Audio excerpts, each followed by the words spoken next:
হয়তো আমাদের বিরোধী দল নেতা বলেছেন যে আমি যাব, বলছিলেন দেখি যাব, এরপরে কে যাবে সেটা সময় বলবে। আর এসআইআর তো বিজেপি চালু করেনি, বিজেপি লাগু করেনি। এসআইআর তো আমাদের দেশের ইলেকশন কমিশন অফ ইন্ডিয়া, যেটা সাংবিধানিক সংস্থা আছে, আজ তার মাধ্যমে হয়েছে। আর পশ্চিমবঙ্গে প্রথমবার এসআইআর হচ্ছে এরকম তো কোনো ব্যাপার নাই। 2002 সালে লাস্ট এসআইআর হয়েছিল।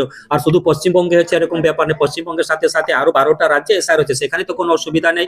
মূল কথা হচ্ছে যে এখানে 58 লাখ যে শিফটেড ভোটার্স, ডেথ ভোটার কাটা পড়েছে, তার নামে ভুয়ো ভোট হতো, এবং যারা বাংলাদেশে অনুপ্রবেশকারী আছেন তাদের নাম এখান থেকে বাদ যাবে, যে ওদের ভোটার তাদের নাম বাদ যাবে, এবং আগামী দিন আমরা নিশ্চিতভাবে হারবো, তার ভয়ে তারা সবসময় এসআইআর কি বিরোধিতা করছে। আর নিশ্চিত আছে মানুষ মানসিকভাবে তৈরি হয়েছে পরিবর্তন। মানে মাননীয় মুখ্যমন্ত্রী পশ্চিমবঙ্গকে বাংলাদেশ বানাতে চাচ্ছেন। যেভাবে সেখানে হিন্দুদেরকেও সেখানে অত্যাচার করা হয়, দুর্গাপূজাতে মূর্তি ভেঙে দেওয়া হয়, তেমনি এখানে সেগুলো চলছে। কখনো আরতি করতে দেওয়া হবে না, কোনো ধরনের উলুধ্বনি দেওয়া যাবে না, শঙ্খ বাজানো যাবে না। এবং ইতিমধ্যে আপনি বলছেন যে সেখানে সরস্বতী মূর্তি সেখানে ভাঙা হয়েছে। এই চলছে, এটা বেশি দিন চলতে পারে না। মানুষ আগামী 2026 সালে যত এই ঘটনাগুলো ঘটছে, যত অত্যাচার করবে, তত মানুষ একাঠা হবে, এবং 2026 সালে সামূহিকভাবে মানুষ সব প্রশ্নের উত্তর দেবে। না, যখনই তথাগত বাবু বলেছেন যে না দা বলা চলবে না, এটা কিভাবে হতে পারে, সঙ্গে সঙ্গে সেখানে বলে দিয়েছেন ঠিক আছে, বঙ্কিম বাবু বলেছেন, কিন্তু তারা তো কোনো জিনিসটাকে স্বীকার করতে চান না। ঠিক আছে, কোনো জিনিসকে স্বীকার করতে চান না। যদি আমরা কোনো ভুল করে থাকি সেটাকে আমরা স্বীকার করি, সেটাকে সংশোধন করি না। এরা ভুল করলে তাকে সংশোধন করবেন, আরো গাছ জড়ি বলবে, কিন্তু সংশোধন এরা করবে না। কালচারের মধ্যে নাই টিএমসিতে একটাই পোস্ট আছে, বাদ বাকি সব ল্যাম্প পোস্ট। কেউ যদি প্রতিবাদ করে কালকে তার কোনো চাকরি থাকবে না। না, ওনাদের কাছ থেকে আমরা ধর্ম মানি কি মানি না, আমরা কি জানি না, সেটা টিএমসির কাছ থেকে আমাদেরকে সার্টিফিকেট নিতে হবে না। না, আপনাদের কোনো কাজই নাকি করেননি, কচু ঘেচু লবডঙ্গা এইসব উক্তি করেছেন আপনাদের বিরুদ্ধে। সেটা তো সবসময় বলে থাকেন, সেটা সময় বলবে। ঠিক আছে, কি কাজ করেছি কি কাজ করেননি, ঠিক আছে। আজকে নরেন্দ্র মোদীজি সারা দেশে যে কাজ করেছেন সেটা বিগত 70 বছরে হয়নি।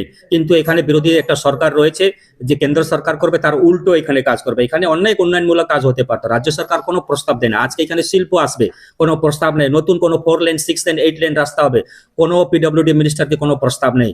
আমাদের এখানে প্রতিমা মন্ডল একটা প্রশ্ন করেছিলেন গঙ্গাসাগরে, যে সেখানে একটা কিছু করা হোক, ব্রিজ, এরকম কিছু কথা বলেছিলেন, কিন্তু রাজ্য সরকার তরফে উনি জানেনই না যে কোনো রাজ্য সরকার সেখানে প্রস্তাব পাঠানো, উল্টো উনি চুপ হয়ে গেছেন। তো রাজ্যের ডেভেলপমেন্ট করতে গেলে তো কেন্দ্রকে প্রস্তাব পাঠাতে, আপনার হসপিটাল লাগবে, আপনার রাস্তা লাগবে, কি লাগবে আপনাকে, কেন্দ্রের বঞ্চনার কথা বলেন।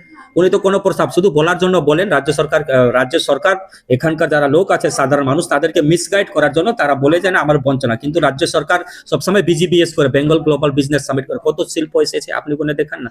আমি যখন বিধায়ক ছিলাম তখন শিল্পমন্ত্রী শশী পাজা বলেছিলেন যে যেটা বাইপাসে আছে, মানে চামড়ার যেটা লেদার ফ্যাক্টরি আছে, সেখানে নাকি 4 লাখ শ্রমিক কাজ করেন। আমি বলেছিলাম যে আপনার নেতৃত্বে আমরা সেইখানে সেই লেদার মিলে আমরা যেতে চাই, ফ্যাক্টরিতে যেতে চাই, এবং দেখতে চাই যে সেখানে 4 লাখ শ্রমিক আদৌ কাজ করেন কি করেন না। সেখানে ওই বাইপাস দিয়ে ওই খুব বেশি হলে 4-5টা হয়তো বাস চলে, তাহলে 4-5 লাখ শ্রমিক যেখানে কাজ করে, তাহলে 4-5টা বাসে তারা কি করে যান? নিশ্চিতভাবে তারা হেলিকপ্টারে আসেন না, কেউ হয়তো বাসে আসে, কেউ হয়তো সাইকেলে আসে, কেউ মোটর সাইকেলে। তো মিথ্যা কথা বেশি দিন চলে না।